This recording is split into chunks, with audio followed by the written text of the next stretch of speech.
في الحلقة دي هعرض لك مختصر القصة الكاملة للصراع بين المغرب وجبهة البوليساريو بخصوص الصحراء الغربية، وهل الصحراء الغربية دولة مستقلة؟ وهل هي تابعة للمغرب أو موريتانيا؟ والصراع بين المغرب وجبهة البوليساريو على الصحراء الغربية بدأ من إمتى؟ وإيه هي أهدافه؟ وإيه هي أصلا جبهة البوليساريو وسبب تأسيسها وأهدافها؟ فلو عايز تعرف إجابة الأسئلة دي كمل معنا الحلقة الآخر وخلينا نبدأ.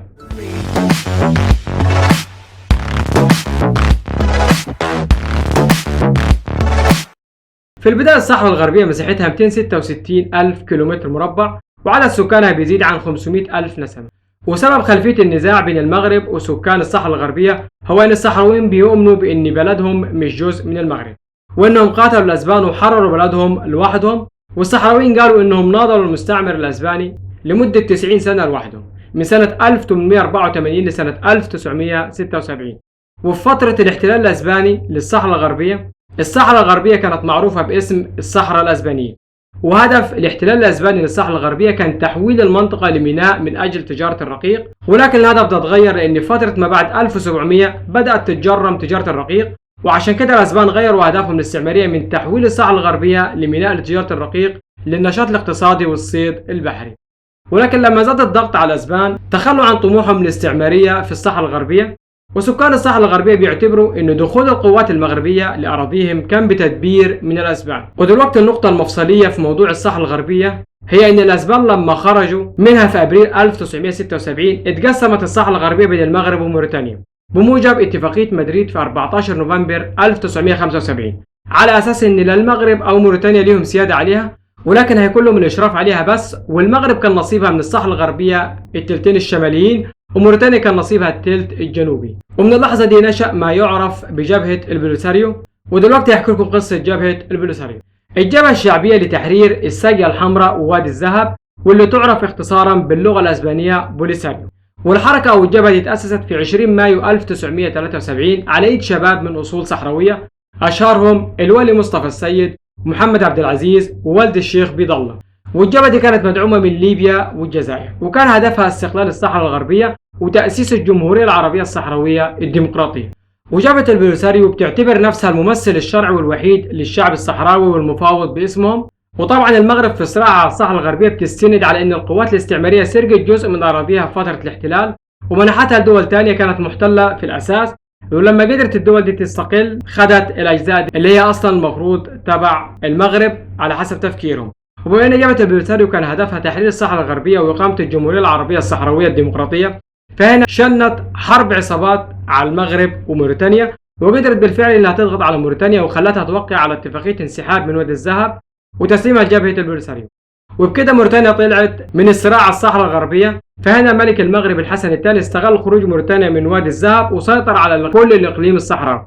وهنا بدأت قصة موضوعنا بين المغرب وجبهة البوليساريو على الصحراء الغربية، وبدأت حرب العصابات بين جبهة البوليساريو على المغرب، وفضل القتال ما بينهم شغال لحد ما وصلنا سنة 1991 لما تم وقف إطلاق النار بين الطرفين برعاية منظمة الأمم المتحدة بهدف تسوية النزاع بين الطرفين وعمل استفتاء لتقرير مصير الصحراء الغربية، إما إنها تخضع لسيادة المغرب وتحت رايتها أو إنها تستقل ويتم إعلان قيام الجمهورية الصحراوية.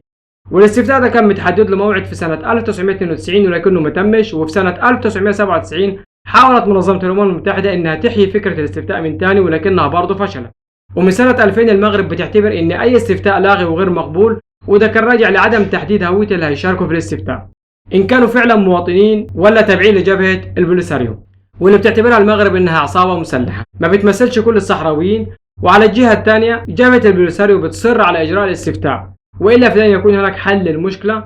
وطبعا المغرب وجبهة البوليساريو بيتبادلوا الاتهامات وبيلقوا اللوم على بعض بسبب المماطلة في إجراء الاستفتاء لتقرير مصير الصحراء الغربية، وده لأن جبهة البوليساريو أصرت على أن اللي هيشاركوا في الاستفتاء هم المواطنين اللي كانوا متسجلين حسب إحصاء الاحتلال الأسباني لسنة 1974. والناحية الثانية المغرب عايزة اللي يشارك في الاستفتاء كل سكان الجنوب، وده اللي خايفة منه جبهة البوليساريو، وحجتها أن المغرب ممكن أنها تكون أجبرت مواطنين مغاربة من مناطق غير الجنوبيين أنهم يعيشوا في الصحراء مقابل تعويضات مالية ومغرية لغرض أنهم يصوتوا لصالح الانضمام للمغرب.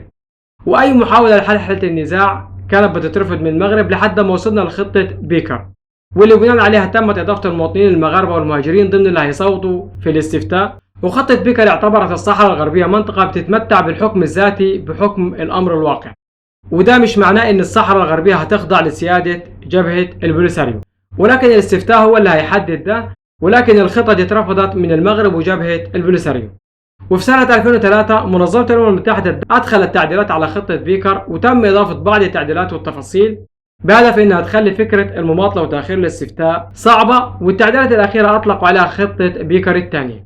وبرضه الخطة اترفضت من المغرب بحجة إنها تقلل من صلاحياتها على اللي تحت إيدها من الصحراء الغربية.